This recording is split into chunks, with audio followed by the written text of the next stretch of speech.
Podobe znanja.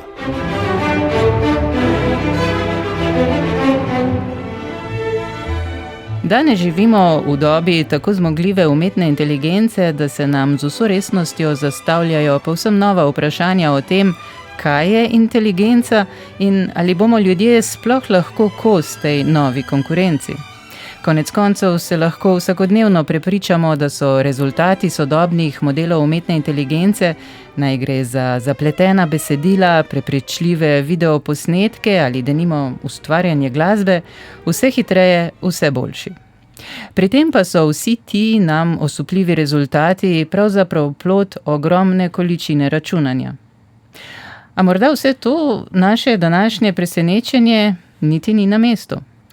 Ko imamo enkrat nič in ena, imamo pravzaprav vse, je pred leti v radijski oddaji Intelekta dejal današnji gost oddaje Podobe znanja in letošnji prejemnik Zoisove nagrade za življenjsko delo, matematik, profesor dr. Tomaž Pisanski, eden od pionirjev topološke teorije grafov na svetu in začetnik slovenske šole teorije grafov.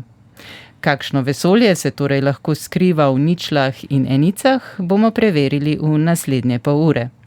Profesor Tomaž Pisanski, lepo pozdravljeni in iskrene čestitke za Zoisovo nagrado za življenjsko delo. Najlepša hvala. Vaše področje, diskretno matematiko in teorijo grafov, povezujemo danes v prvi vrsti z računalništvom. Razvijala sta se tako rekoč z roko v roki in danes dejansko kar težko verjamemo, kako daleč je prišel ta razvoj. Ste bili sami kaj presenečeni, kakšne odgovore znajo izračunati današnji temeljni modeli umetne inteligence, da dejansko lahko iz nič in ena dobimo praktično vse? Ja, to je zanimivo vprašanje, ker umetna inteligenca ima svojo zgodovino in se je razvijala v bistvu zelo dolgo. Jaz sem jo poslušal na študiju računalništva v Ameriki, tam konec 70-ih let, in sem jo potem tudi v Ljubljani eno leto predaval kmalu po doktoratu v 80-ih letih. Potem sem pa nekako nisem več jo spremljal, zdaj jo pa spremljam bolj kot uporabnik oziroma kot, bi rekel, žrtev te umetne inteligence. Zdaj tudi moderna, sodobna umetna inteligenca ima več aspektov ali pa več obrazov. Recimo so taki obrazi, ki jih pravzaprav marsikdo se sploh ne zaveda. Če greste recimo v Google, dobite, pa nekaj vprašate, dobite v vrstnem redu odgovore. In to so priporočilni sistemi, ki vam povejo, kaj vam priporočajo, kaj bi bilo dobro. In to je recimo že en primer, kjer se umetna inteligenca uporablja ogromno časa in predvsem tudi zlorablja. Lahko se zelo hitro zlorablja v politične namene, recimo volitve se na ta način lahko goljufajo, ali pa tudi v komercialne namene, ker potem recimo tisti, ki plača oglase, potem hoče, da je njegov izdelek na prvem mestu. Ja, že pravzaprav daljnega leta 1970, ko ste bili še študent 4. letnika Fakultete za naravoslovje in tehnologijo, ste v intervjuju za Mladino med drugim povedali, da bo tisti, ki bo imel kontrolo nad računalniki, gospodar sveta, da bodo možnosti za revolucijo minimalne in da bo človeški faktor vse manj pomemben. 55 let kasneje se v dobršni meri zdi, da ste imeli prav. V bistvu res, čeprav sem marsikaj, kar sem takrat mislil, je bilo narobe. Ker jaz sem si predstavljal, da bo to en velik računalnik. Takrat sploh še ni bilo, bi rekel, osebnih računalnikov, še zaslonov ni bilo, s karticami smo delali. In jaz sem mislil, da bo to en velik računalnik in tisti, ki ga bo kontroliral, bo vse imel. Zdaj pa ni tako, zdaj je pa ena velika umetna inteligenca in tisti, ki jo kontrolira, bo kontroliral vse. Pa vas je morda prav ta občutek, kakšen vpliv utegnejo imeti računalniki, ki so bili tedaj seveda tudi še huda redkost pravzaprav, morda pritegnil k tej njihovi ključni podstati, torej tisti veji matematike, ki pravimo diskretna matematika? Ja, v bistvu je to dvosmeren proces. Najprej sem začel s teorijo. V Franciji sem se naučil eno Na teoretičnem računalništvu sem se naučil eno zadevo, ki se ji reče teorija formalnih jezikov in avtomatov, in pa tudi slišal sem za teorijo grafov. Potem pa, ko sem prišel nazaj to je bilo v 3. letniku, ko sem prišel nazaj, sem se moral pa naučiti, bal sem se računalnikov, kot ne vem kaj pa programiranje, pa sem moral narediti izpite in sem se moral naučiti programirati. Ne. Potem, ko sem pa videl, kakšen užitek je to, da je to tako, programiranje je tako kot, ali pa učenje programiranja je tako kot, recimo, vzpon na goro, je muka priti gor, ampak ko si gor, se pa zapelješ dol in je fantastično se voziti. Program, ki sem ga napisal, je potem lahko reševal ne samo tisto nalogo, zaradi katere je bil narejen, ampak vse druge naloge, ki so podobne, ali pa večje naloge, manjše naloge, drugačne naloge, vse se dajo rešiti z istim programom, in to je fantastično. Po drugi strani je pa računalnik zelo, bi rekel, krut. Ne pusti nobene napake. Če človek naredi napako, ne teče, ne dela. In ker ne dela, moraš potem poiskati napako, jo odpraviti in šele potem dela. No, danes imamo vse sorte orodja, ki nam pri tem pomagajo. Ja, pred kakimi 15 ali 20 leti ste prav v tej oddaji povedali, da včasih kak matematični problem pravzaprav bolje razumete, če ga najprej, torej v tem formalnem jeziku, razložite računalniku. Pa to danes, ko imamo vse te napredne modele umetne inteligence in lahko kar povemo po slovensko, recimo kakemu umetno-inteligenčnemu klepetalniku, kaj naj nam stori, to še drži? Ja, tudi tukaj je delno res, delno pa ne. Prva stvar je ta, da sem se naučil že v bistvu 7. razredu osnovne šole, da se najlažje učim, če nekaj nekomu razložim. Ker če to potem razložim, pa res razumem. Ko so se pojavili računalniki, nisem potreboval tistih, ki sem jih inštruiral, ampak sem poskušal računalnik naučiti, oziroma povedati, kaj mu hočem narediti. In šele potem sem pravzaprav razumel, če je bilo to prav, pa če je lepo tekel ta program, da sem pravilno razumel. Danes si tudi pomagam z umetno inteligenco. Recimo včasih, da mi ni treba iskati po, recimo, ne slovarjih, ampak recimo v knjižnici, po virih, vprašam računalnik oziroma umetno inteligenco in umetna inteligenca to pač odgovori.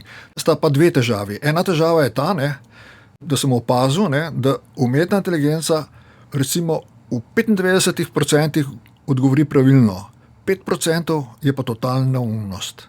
In zdaj jaz ne vem, ali je to res tako, ali je to kdo tako v bistvu sprogramiral, da je ta stvar taka, ampak ne more se človek na njo zanesti. Ni nujno, da je tisto, kar trdi, res.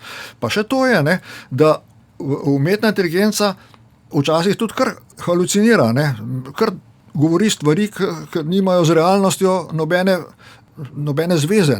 Recimo si izmišljuje članke, ki naj bi bili nekje objavljeni, pa jih sploh ni, in tako dalje. Ja, marsikaj se skriva v tej zasnovi teh modelov in čemu so pravzaprav namenjeni.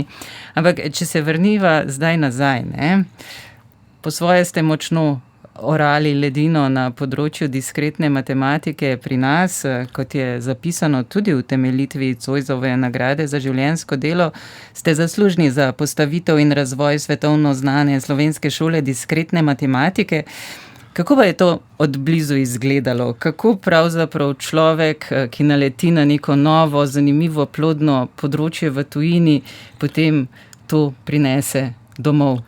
S čim ste se soočali takrat? Ja, lejte, jaz sem v bistvu rojen ravno nekako na robu, na meji dveh obdobij.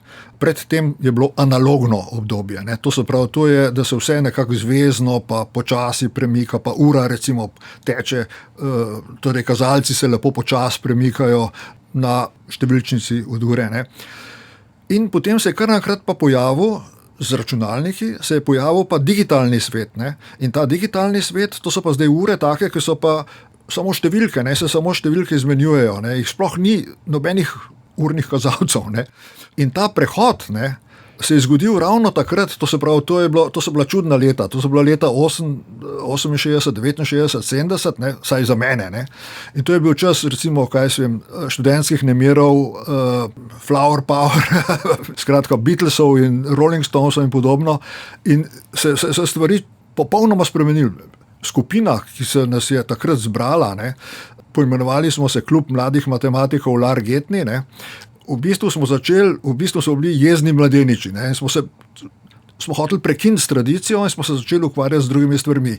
V šoli so nas učili, bi rekel, zvezno matematiko, ne? Mi smo si pa želeli diskretne matematike in potem smo, kakor smo znali in vedeli, smo se pač tega počasi lotevali.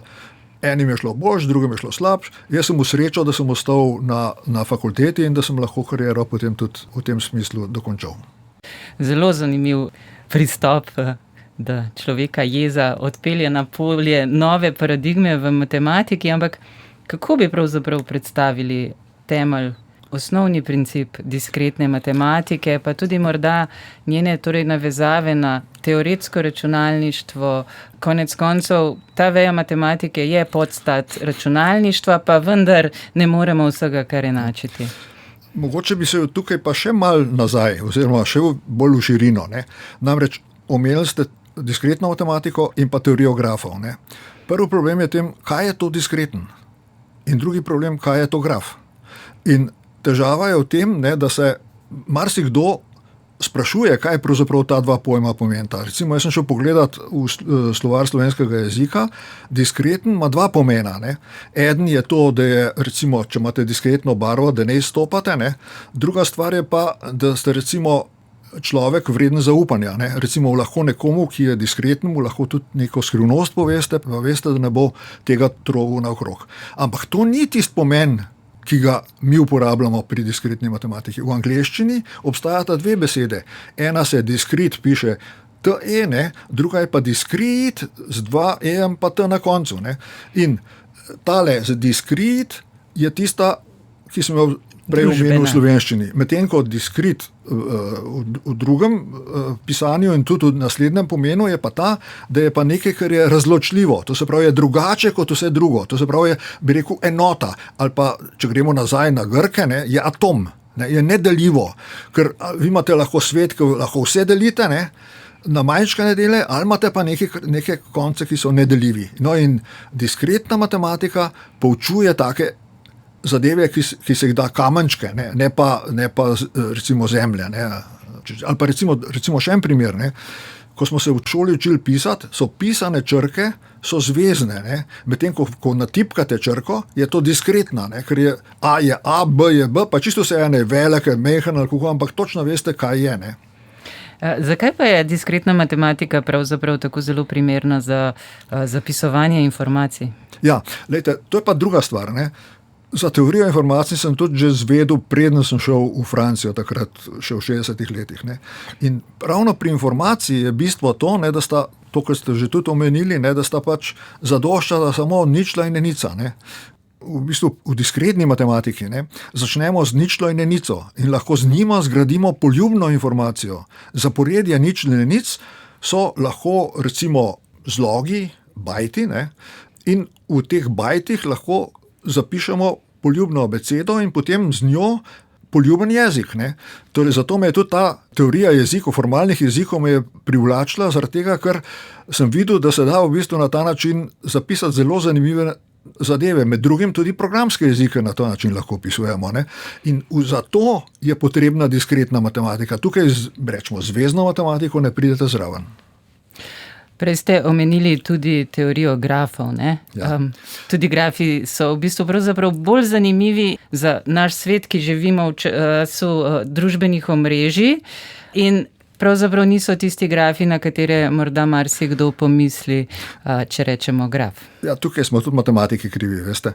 Zaradi tega, ker težava je spet v tem, ne? Vsak, ki začne z neko novo zadevo, mora nekako vzpostaviti terminologijo. Ne?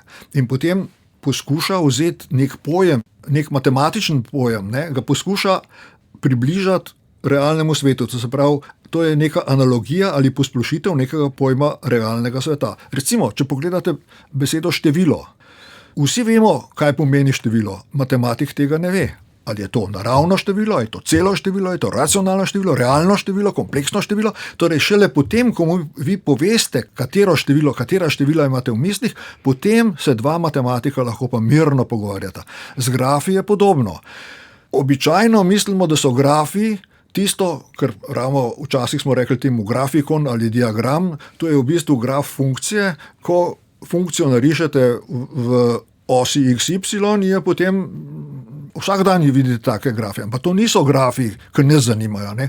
Grafi, mogoče bilo bolj ustrezno ime omrežje. Ne. To se pravi, to je nekaj, kar ima vozlišča in povezave med temi vozlišči. Ne. To je graf. Pa tudi tukaj med grafi so razlike. Imate usmerjene grafe, neusmerjene grafe, končne grafe, neskončne grafe, dvodelne grafe, pa take grafe, pa une grafe in tako dalje. To se pravi, tukaj je teorija grafov je zanimiva zaradi tega, ker so pojmi tako preprost, to se pravi, ta pojem grafa je tako preprost, da če vse grafe pokažete, skoraj nič ne morete povedati o njih. Posamezni grafi so pa kot diamanti, ker imajo posebne lastnosti, ki jih noben drug graf nima, in take stvari mene zanimajo. Bom tukaj vprašala, da mogoče poskusimo najti nek nam predstavljiv graf, ker ste omenili, da lahko bi jim rekli tudi omrežja.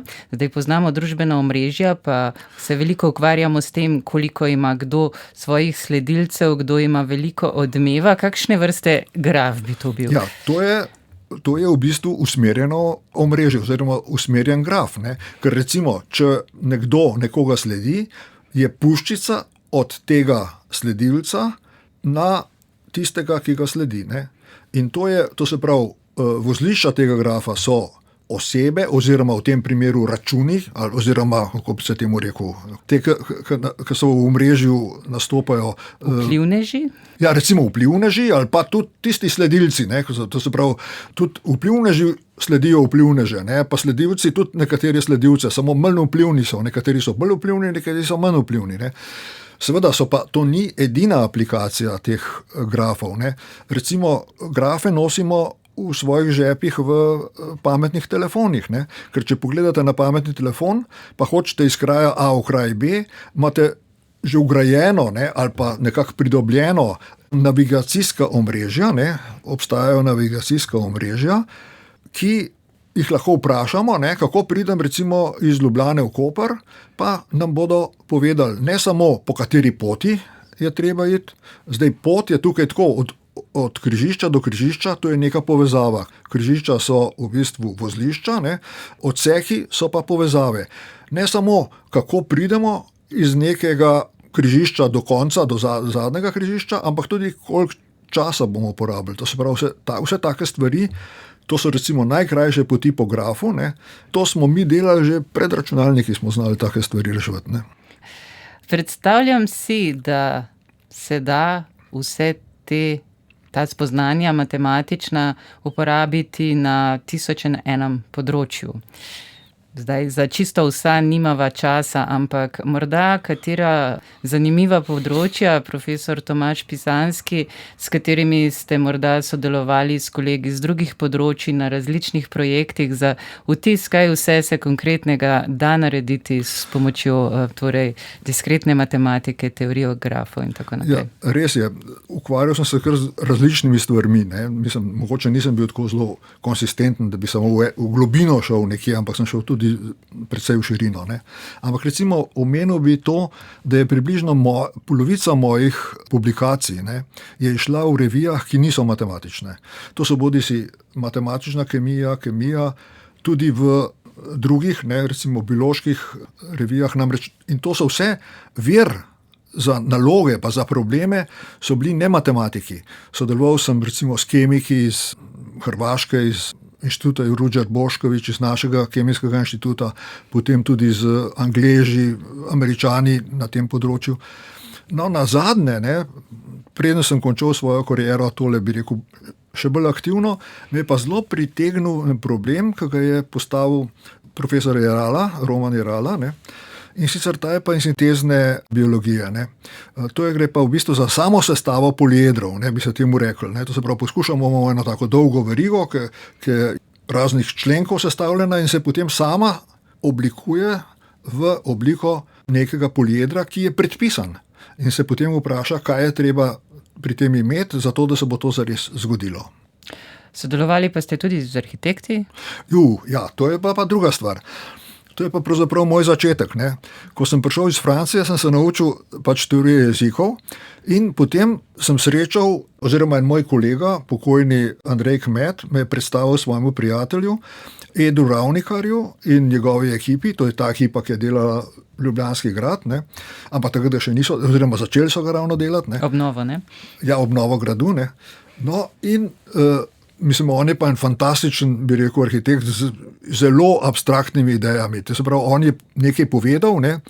Midva z Andrejem sva to nekako sprogramirala, on je potem te stvari nekako uporabil, tukaj gre za neke rastre, iracionalne rastre, ne, gre nekako, in potem je, to se pravi, on je v bistvu en začetnik tega computer aided design, ne, o tem so tudi ameriške knjige pač pisale. Ne. Pa še ena stvar, en drug kolega iz te naše skupine, Lar Getni, ne, to je France Dacar, ne, on je pa takrat sodeloval tudi pa s Edom Ravnikarjem starejšim, ne, je pa recimo projektiral razpored stolov v Galusovi dvorani, ne, in pa strešnike na Ljubljanskem gradu. Ne. Za strešnike v Ljubljanskem gradu je uporabil teorijo avtomatov, ne, zato da stvar štima tako, kot je. Bilo predolgo, če bi hotel to bolj natančno popisati, ampak je pa izredno zanimivo. Ne. Skratka, iz matematike dobimo načrt, kako postaviti strešnike na najboljši možen način in kako posesti ljudi v Galusovo dvorano. Ja. Odlično. Zašli pa ste tudi pravzaprav na čisto drugo področje, v zgodovino, čeprav ste ostali pri matematikih. Ja, zdaj tako, mene zgodovina zanima že kar tako tudi, ne, mislim, vse, ne. Zanima me tudi heraldika, recimo, to so grboslovja, ne, kjer imate problem, kako opisati grb, ne, in je to v bistvu nekakšen program za opis, tako kot postskript, ne, rečemo samo blazon, ne, s katerim opisujete, kako barve nalagate, pa predmete nalagate na neko plosko, ne. No, ampak pustimo to, ne. Zanima me pa zgodovina matematike. To pa zaradi tega, ker če mi opazil sem, da če mi nič ne povemo, kaj je, ne, drugega to ne zanima, ne, drugih ljudi ne zanima, ker niti ne vejo, za kaj gre, ne. No in tukaj bi samo izpostavil dva matematika. Eden je Jurij Vega, ne, drugi je pa Ivo Lah, ne. Jurij Vega me je pritegnil zaradi tega, ker on je bil rojen leta 1754, ne, v eni majhni vasici. Oče mu je umrl, ko je bil star 6 let. To je bilo 100 let pred koncem, pred zemljiško odvezo, ko je bil končano tlačanstvo v naših krajih. Ne. In ta pobič, ne, je končal vrhunsko tam nekje v avstrijski vojski, kot mislim, da je bil polkovnik ali nekaj takega, ne. Poleg tega je bojeval čudovite bitke, ne, pri Beogradu proti Francozom in podobno, in pa vsi mislimo, da je edino stvar, ki je naredil, so logaritmi. Pa ni res, ne. On je računal decimalke števila pi, je bil prvi pri določanju teh decimalk in je svojo objavo, ne, zdaj smo jo, takrat, ko smo ga bolj natančno obravnavali, tukaj v Ljubljani smo pridobili tudi originalni članek njegov, ki ga je v Peterburški akademiji, pač so mu ga objavili. Ne. To je zanimivo to, da je naše pojmovanje, kako je včasih tlačanstvo izgledalo, ne, je zelo, bi rekel, ozko. Ne. No, drugi je pa Ivo Lah. Ne. Ivo Lah je pa popolnoma neznan, ne. Ampak poznali smo pa vsi Lahova števila. Vsi smo predavali o Lahovih številih, samo nismo vedeli, da je to Slovenc. Ne. On je pa ta Lahova števila pogruntal tam nekje leta 1954, ne, in me je pa zanimalo, zakaj je to tako, bi rekel, neznano. Se nisem samo jaz, ki to proučuje, so tudi drugi, ki te stvari proučuje.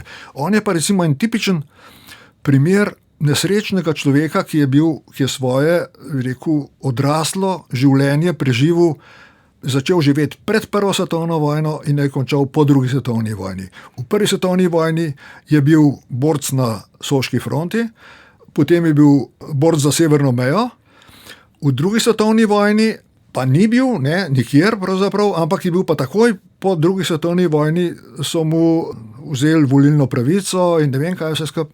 Ampak paste, ne, on je bil tako dober, ne, je bil pa tudi aktuar, pa statistik, ne, je bil pa tako dober, da so na osnovi njegovih rezultatov so potem ga vzeli v delegacijo jugoslovansko, da se je pogovarjala o reparacijah v Rimu. To se pravi, dobil je v bistvu diplomatski potni list.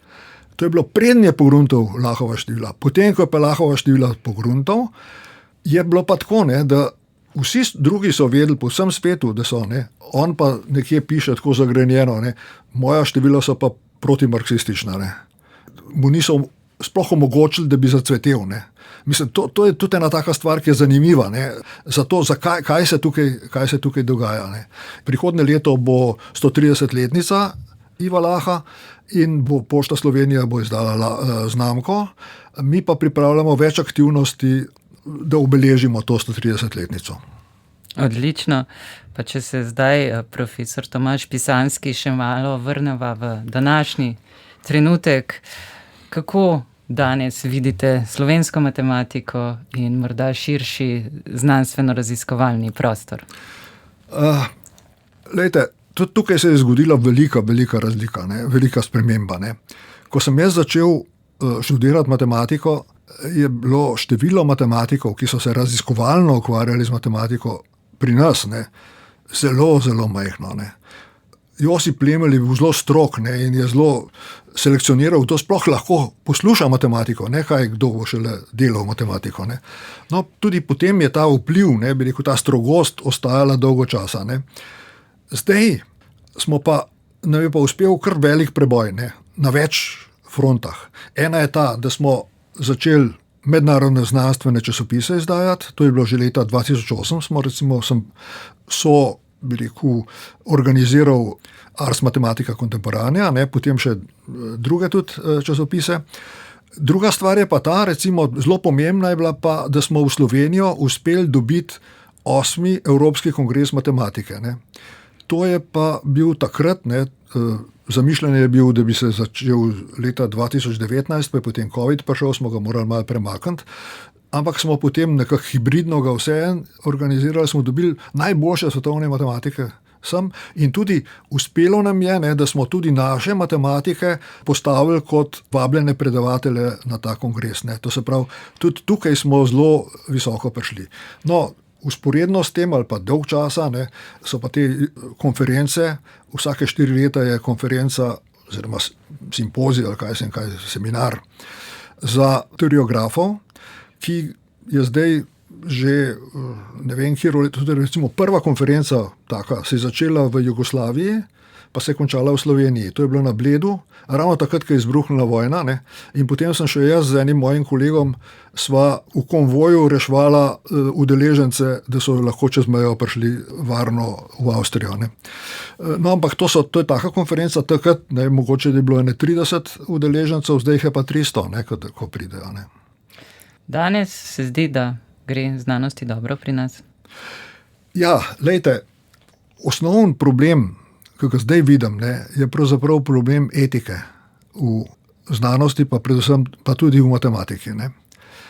Namreč s tem tako imenovanim odprto znanostjo oziroma odprtim dostopom, ne, torej ta stvar se je nekako zelo na hitro in na silo nekako uvaja. Ne. In se pri tem pozablja, da je en element, to je tako imenovan APC, ne, Article Processing Charges, to je plačevanje člankov za objavo, ne, da je v bistvu vnaša številne etične probleme. Zakaj gre? Ne? Zdaj, včasih je bilo tako, da že je človek članek napisal, mu je založnik plačal in je bil avtor, ne je bil plačan. Zdaj pa, kar naenkrat, če pošljete članek v objavo, ne samo, da vam nič ne plačajo, ampak morate še vi plačati, ne, zato da vam članek objavijo. Ne. Ampak seveda to ne boste vi plačali, ampak bo plačala država. Ne. Ampak zdaj pa problem je v tem, ne, komu bo plačala država. Ne. Zdaj lahko vi pošljete že en članek, ki vam ga napiše umetna inteligenca, ga lahko pošljete v objavo in je objavljen.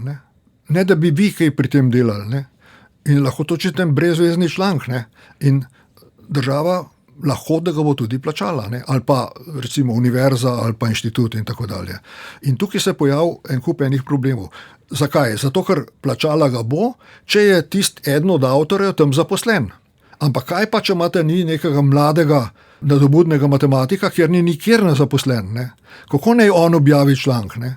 On bo moral objaviti članek tako, da bo se priliznil enemu uveljavljenemu matematiku in bo rekel, le jaz ti bom problem rešil, ti pa mene za soavtore napiš. Ne? Mislim, to so katastrofalne zadeve. Ne? Ja, zdi se, da se različnih pogoji za delo poznajo tudi na znanstvenem področju, ampak številne in pestre so tematike, ki vas zaposlujejo. Profesor Tomaž Pisanski, in v tejle pol uri sva jih se vsaj nekaj dotaknila, pa najlepša hvala za tale pogovor in obisk v studiu. Ja, hvala tudi vam. Podobe znanja.